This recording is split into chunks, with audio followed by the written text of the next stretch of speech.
Very good morning, welcome to my channel general knowledge shorts. तो आज हम discuss करने जा रहे हैं क्लास 10 एनसीईआरटी साइंस का बहुत important topic that is lens. इससे जितने भी इंपॉर्टेंट कीवर्ड्स थे, इंपॉर्टेंट पॉइंट्स थे, वो मैं एक सिंगल वीडियो में डिस्कस कर रही हूँ इन द लेंस चैप्टर।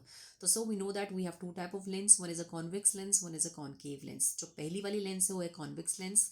इसके कैरेक्टरिस्टिक्स बहुत बार ये पूछा जाता है, स्टेटमेंट्स बेस्ड जो क्वेश्चन होते हैं उसके बेसिस पे कि कॉन्वेक्स और कॉन्केव लेंस की, इसीलिए हमें एक एक चीज़ पता होनी चाहिए। तो एक्स लेंस थिक होते हैं बीच में से और थिन होते हैं साइड से, और ये कन्वर्जिंग नेचर के होते हैं। वेरी वेरी इंपॉर्टेंट, दे कन्वर्जिंग। जो कॉन्केव लेंस होते हैं वो थिन होते हैं बीच से और साइड से मोटे होते हैं। तो दोनों इनके कैरेक्टरिस्टिक्स क्या हो गया कि कॉन्वेक्स लेंस बीच से मोटा होता है, साइड से थिन होता है, और एक कन्वर्जिंग होते हैं। और कॉन्केव लेंस बीच से हमारा पतला होता है, साइड से थिक होते हैं, ये डाइवर्जिंग लेंस होते हैं। जो कॉन्वेक्स लेंस होता है वो यूज होता है as a magnifying glasses use to cure hypermetropian far sightedness. तो क्यूर करने में मदद करता है hypermetropian far sightedness. Use to cure myopia and short sightedness. जो हमारा कॉन्केव लेंस है, जो हमारे बच्चों में जो बीमारी होती है जिसमें हम दूर की चीज़ नहीं देख पाते हैं और नज़दीक की चीज़ देख लेते हैं, तो उसे बोलते हैं मायोपिक और short sightedness. It's very very important.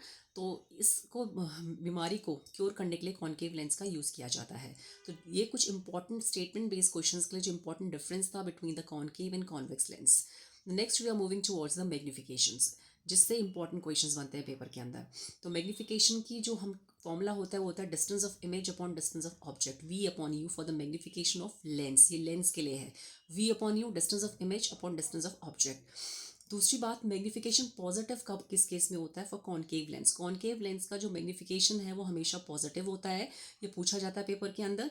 And magnification for the convex lens is negative positive, both, दोनों होता है। Totally depends upon the position of an object. Position of object कहाँ पे है, तो उस हिसाब से मैग्निफिकेशन जो होता है वो नेगेटिव पॉजिटिव दोनों होता है कॉन्वेक्स लेंस के केस में।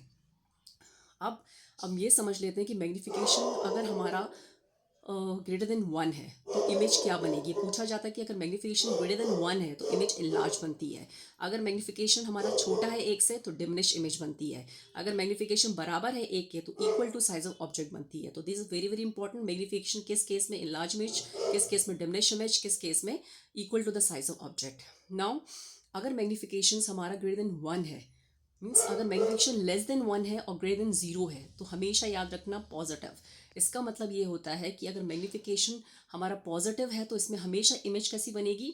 Virtual erect and diminish. और डिमिनिश कब बनेगी? जब मैग्निफिकेशन हमेशा 1 से छोटा होगा, तो उस केस में डिमिनिश इमेज बनेगी। और वर्चुअल कब बनती है? जब हमारा मैग्निफिकेशन पॉजिटिव होता है। तो वर्चुअल इरेक्ट में हमारा मैग्निफिकेशन क्या होता है? पॉजिटिव होता है, जो कॉन्केव लेंस की केसेस में होता है। और नेगेटिव बेसिकली जो नेगेटिव और पॉजिटिव होता है वो होता है कॉन्वेक्स लेंस की केसेस में। ये बहुत, इट्स वेरी वेरी इंपॉर्टेंट। तो m is negative means real inverted image बनेगा। अगर एम नेगेटिव हमारा तो इमेज कैसी बनेगी? रियल एंड इन्वर्टेड इमेज बनेगी। और वो डिपेंड करता है कि मैग्निफिकेशन हमारा अगर ग्रेटर देन 1 है तो हमारा बनेगी इनलार्ज इमेज, अगर लेस देन 1 है तो डिमिनिश इमेज, और इक्वल टू 1 है तो same size of the object. Lens का फॉर्मूला होता है v upon u, distance of image upon distance of object. और मिरर के लिए फॉर्मूले के लिए सिर्फ नेगेटिव साइन आ जाता है, negative sign v upon u. तो this the formula for the mirror formula and lens formula. Magnifications की कोई यूनिट नहीं होती है, very very important. Magnification has no unit, you should know this, क्योंकि डायमेंशनल क्वांटिटी, डायमेंशनलेस क्वांटिटी होती है। तो it's a very quick information about the lens chapters. All the जितने भी इंपॉर्टेंट कीवर्ड्स थे from the science NCERT I have discussed in a single video. Please you go through it. Thank you.